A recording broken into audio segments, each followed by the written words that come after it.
Welcome to the Higher Ed Demand Gen podcast, helping higher education marketing leaders share knowledge about learning, strategies, and tactics that are relevant today. See what you can learn today by listening to one of our episodes. Hello, everyone. Welcome to the Higher Ed Demand Gen podcast, hosted by Concept 3D. If you like our content, please follow and subscribe to us on Spotify, Apple, or Google. And if you're on Apple, I'd love it if you dropped us a comment. It helps a lot. My name is Shiro Otori, and I will be your host today. And I cannot wait to talk about improving retention rates all the way up to 83%. And for the conversation, I'm very excited to have Jody Owen today.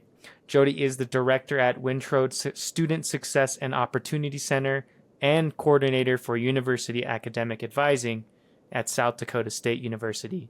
Welcome to the podcast. All right. Thank you. Thanks for inviting me. I'm so excited to be here, and student success is one of my favorite things to talk about. So appreciate our time together today. I'm looking forward to it too. And I do ask all my guests this. Jody, tell me what you love about higher ed. Lots of things I love about higher ed, but two things that come to mind are, first of all, I really believe that education is power. I experienced college as a first-generation student. So neither of my parents had a 4-year degree, but they always believed in the value of education. And I knew from the time that I was young that college was in my future. But actually having that experience really transformed me and transformed how I approach the world around me. So I can't say enough about how important it is and how rewarding it is to be part of an educational environment. The other thing that I really love about working in higher education is watching students kind of grow and develop. And on my best days, I get to be part of helping students grow and develop and making a difference in their lives. But I love to see those students who take all of their knowledge and experiences from before they came to SDSU.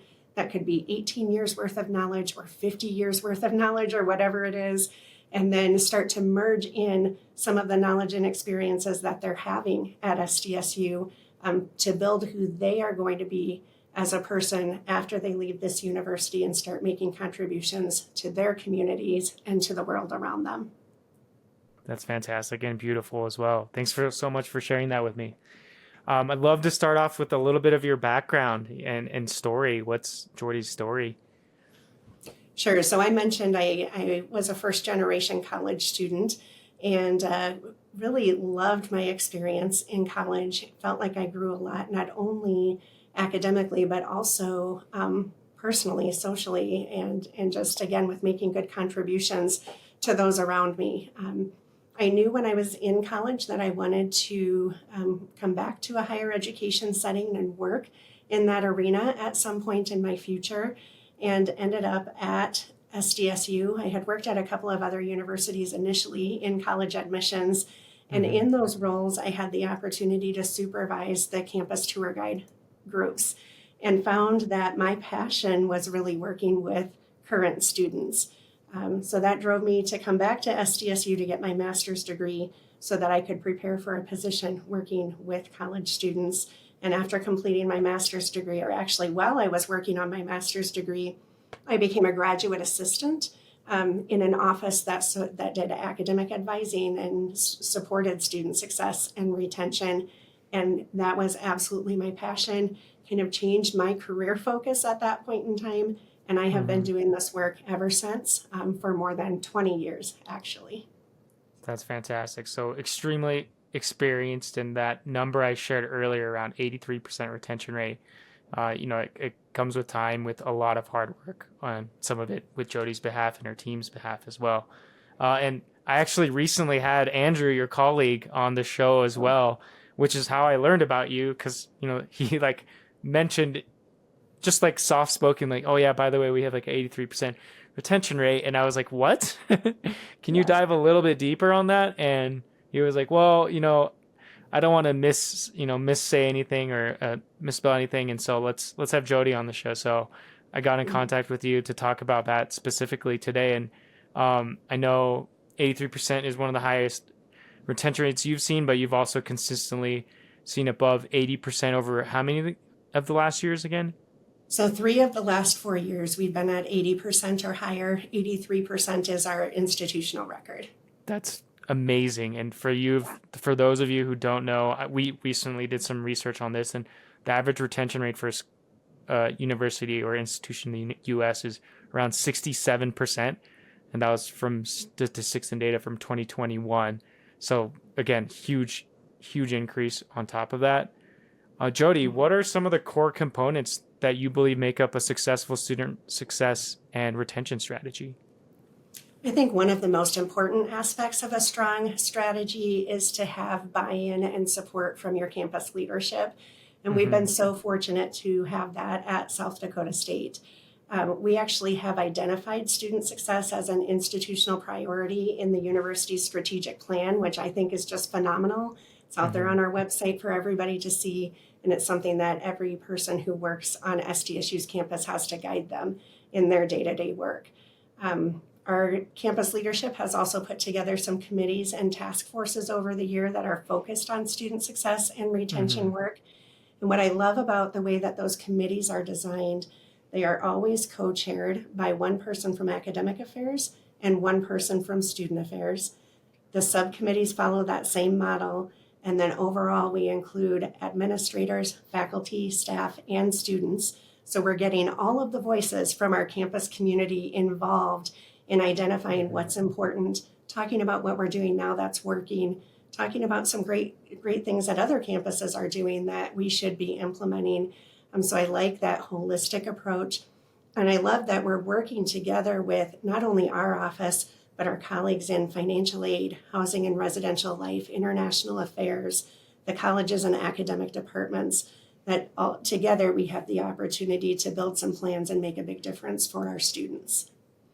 That's fantastic. And I know I literally just had a conversation with someone who's trying to pull together all the departments or units within their school to have these conversations and create less silos. How long did it take you to get to this state where you're at now, where you have all these committee members all with their own voice? Sure.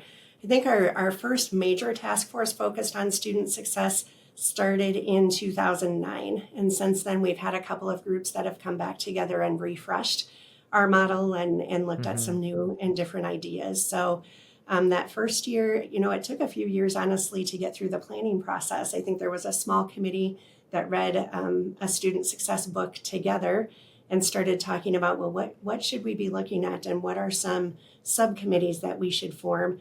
And they took a year to create that initial plan. And then the subcommittees worked for an entire year, investigating effective practices and coming back with recommendations. And it was actually in that third year that those ideas were implemented. And then we continued to kind of evolve from there, again, doing a refresh a couple of times on that initial plan. That's amazing. Do you have any advice outside of just patience, which I know you just basically mentioned, but outside of patience, that you would recommend to other institutions trying to create a committee and break down some of these silos? I think investigate those effective practices, have some data to back up what you want to do, and put together a proposal that you can then submit to your campus leadership to generate their buy-in, because again, it's going to be their voice that really lends the power to your plan. So I think it's really important to do your homework, make sure that you're well prepared, and then present that to your leadership so that they are behind it and helping to move things forward. Gotcha. And this is probably more of an opinion on a thought leadership or leadership in general. Is who do you think should own that, like doing the investigating and bringing that up to cross-functionally or up higher to executives? Who should Sure. be doing Honestly, this work? I think it could start anywhere.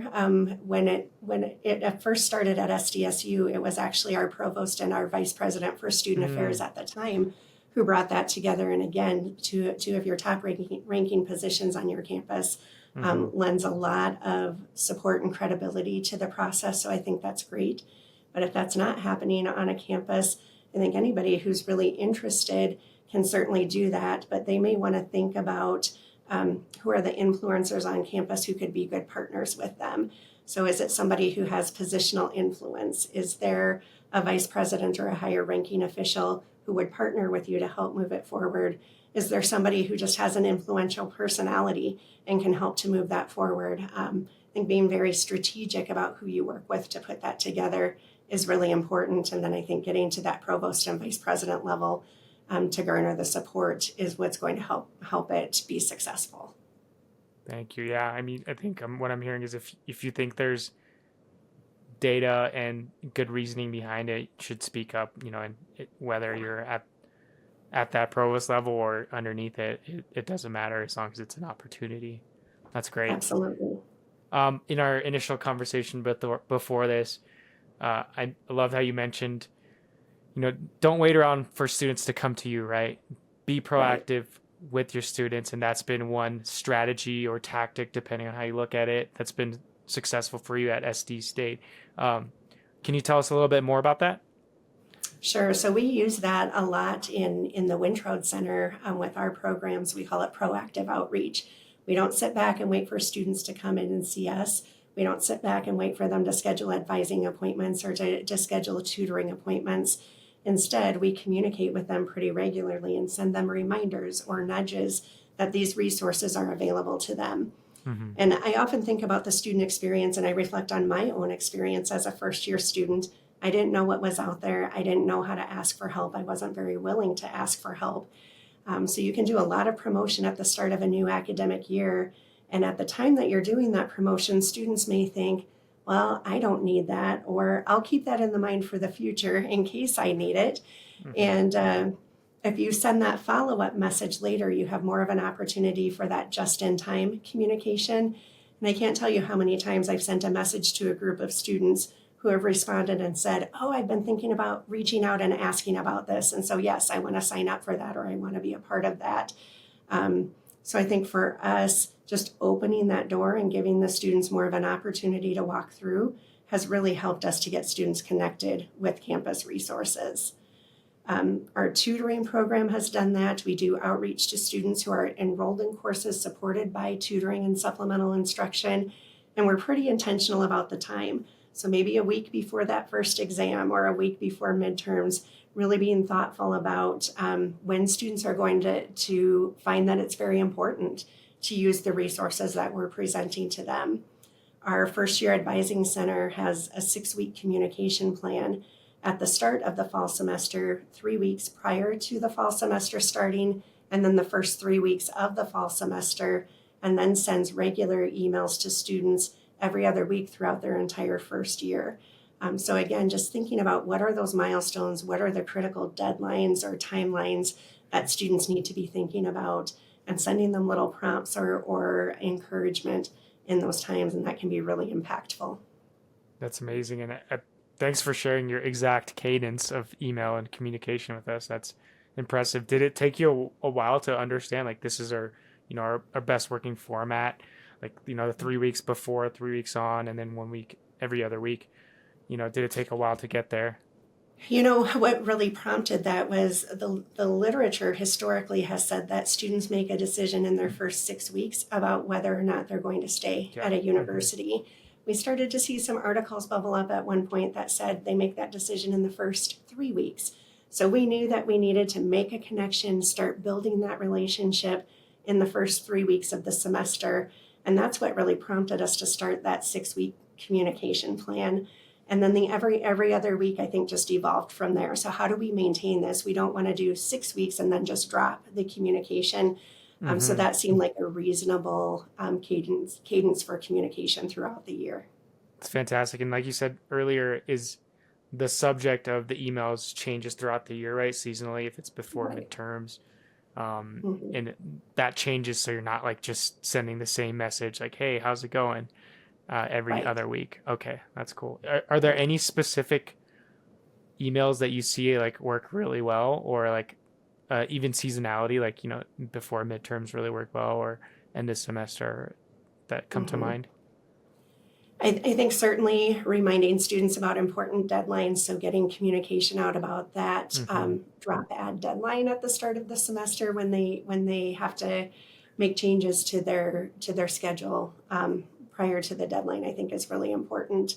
I think, again, that timing of communication with tutoring, where we're sending that out right before they have a critical activity coming up in the class, has prompted some activity as well. So I think anytime there's an important deadline coming up, that's when students see the urgency and are more likely to respond. That's great. Along the same lines, we kind of mentioned it before around, breaking down the silos, but we kind of went into a little more detail in our previous call around how student success can really partner better with marketing or marketing communications to create more effective student persistence and student retention tactics and strategies. Can you tell us some examples of how you figured out working out with marketing or how you are today? Sure. So we have worked with marketing on our campus to some degree from the very beginning, just creating some flyers and brochures that we can hand out to students so they're aware of our programs and our services. But things really changed during the COVID-19 pandemic. We knew as we made the transition back to campus that we had to really be intentional about supporting student success, being aware of students' concerns, of barriers that they might face to continuing their education, and being very responsive to that. But we also knew that we needed a very strong communication plan so that students were getting the information that they needed and they felt supported. At that point, we created a committee called SOS. It was Supporting Our Students, and we had members from various offices across campus. I was on that team, and Andrew from University Marketing and Communications was on that team. So we worked together very intensely through that project, and we've been working closely together ever since. So we've partnered on some social media activities where we've done some live events through SDSU's social media channels or some Q&A sessions through those social media channels. They helped us to develop our own personal office level social media platforms as well. And so that was really helpful. And then each semester after we complete early registration, we run what's called a persistence campaign where we reach out to students who have not registered for the next semester but have not applied for graduation in the current semester yet either. And we just reach out to them to see what their plans are, to find out if they plan to return, but they just have some barriers that they need to remove in order to make that happen. And then we provide them with some support to remove those barriers so we can get them registered. Our university marketing office does some work with us, helping with that communication, promoting the campaign through social media. So that has been a strong partnership for us as well. That's fantastic. And do you have like a weekly cadence set up of, meetings or connecting with Marcom? We don't necessarily have regular meetings, but Okay. I would say the outreach is mutual. There are times when we are doing things in our office and I will reach out to somebody in marketing and say, hey, we're doing this. We feel like this is a great marketing opportunity. Can you help to support this event or this program? And there are times when somebody from the marketing office will reach out to me and say, we want to promote information in this area. What are you doing? How can you help us to share more information with the campus community? So it's not necessarily a regular meeting schedule, but I would say it's a very mutual relationship. Yeah, that's interesting. Yeah, you're almost past the point of needing the stand-up meetings because you've been working so well together for the last 20 years. That's fantastic. A lot of people I talk to are at they're at the beginning stages, right? But you're past the initial, friction that you might have in trying to stand something like this up. So this is great. You mentioned COVID and how, things change and how you do outreach and communicate. Has any of that reverted back or formed into something new? Given that we're on the fourth year, right? Coming to a fourth year end. I was just listening to a podcast yesterday about how content has changed from a content marketing perspective. People are kind of going back a little bit towards what they were posting prior to COVID, and wondering if any of the student retention tactics or methods have changed and gone back or shifted again. Yeah, I would say honestly, we have made changes for the better. I think a lot of our work previously was driven by in-person meetings and in-person services. We, of course, had to transition to fully online meetings and services for a period of time. And now we offer a hybrid model. So every program or service that we offer offers both the in-person and virtual options, with the exception of supplemental instruction, which we've moved back to an in-person option, in part because of the confidentiality related to participating in that program, and in part because the engagement is so much better when students are there in person. But I would say we really grew, we really changed, and for the better during that time frame. We had created a virtual front desk during the pandemic, where students could click on a Zoom link on our website and talk with a staff member, and then get transferred over to the meeting room for another staff member if they needed specialized support. We still have that. Now, we also have an in-person front desk, but we still have our virtual front desk. So other than providing the in-person option now, we haven't removed anything that we added during the pandemic. That's great. I mean, it means that what was added is working still. So that's a fantastic sign. Cool. Well, taking one step back, thinking more high level, because we just got into the weeds here. Jody, where do you see the role of student success moving towards as we look at the end of the year and 2024 around the corner, and future beyond that? How is it evolving or moving towards something new? Well, I would say our student success practices will always have to evolve, because our students are always changing. When we go through strategic planning processes, I always tell my team, we don't change who we are. At the heart of it, we are who we are, and we're here for a very specific reason. But how we deliver our programs and services may need to be adjusted. Where we invest our time and energy may need to be adjusted based on how our students are changing over time. So I think we need to be mindful of that. We know that there's anticipation that student demographics are going to change in higher ed in the future. So we need to be watching those demographics at SDSU and making sure that we are delivering our programs and services in a way that support all students and all student communities at SDSU. That's going to be very important. I think making sure that the student voice is prominent in your planning processes is going to be very important as well. One of the things that we did about a year and a half ago was to host some input sessions for administrators, faculty, and staff. They identified the most critical student success needs from their perspective at SDSU, and then talked about, did a rating system on how well we're doing with meeting those needs. And based on that, we developed some student success priorities. Last fall, we ran that same activity with a group of students. We worked with undergraduate students, and then separately we worked with graduate students and got their voice as well, and really took to heart the information that we learned from those input sessions. And we've made a couple of adjustments to how we offer programs because of that. So as an example, what we were expecting to hear from students is that they needed help with sense of belonging from the perspective of meeting other students and building some good friendships at SDSU. What the students told us was they wanted to create that sense of belonging, but they wanted more help with generating connection with faculty and advisors at SDSU. So this year we started what we're calling a monthly mingle, where we host a monthly event in the Wintrode Center. It's a social event. We have some games, we have snacks, and we invite faculty, staff, and students to come to our space during those events so they can engage with each other on a more personal level outside of the classroom. It wasn't what I was expecting to hear from students. I think for the last 5 years, we've been hearing the student-to-student connection is what they're missing, and I think we're seeing some change in that. The other thing that we've done with those input sessions is modify our training programs. So we do a lot of training for advisors and student success staff on our campus, and we are really now focusing those training programs on helping people understand the student needs in those areas of student success priorities, and then also giving them some strategies or tools that they can use to support their students in those areas. So I think keeping your eye on the data, keeping your eye on the literature, and then listening to that student voice are going to be the three critical components of evolving in a way that's really meaningful to our changing student populations.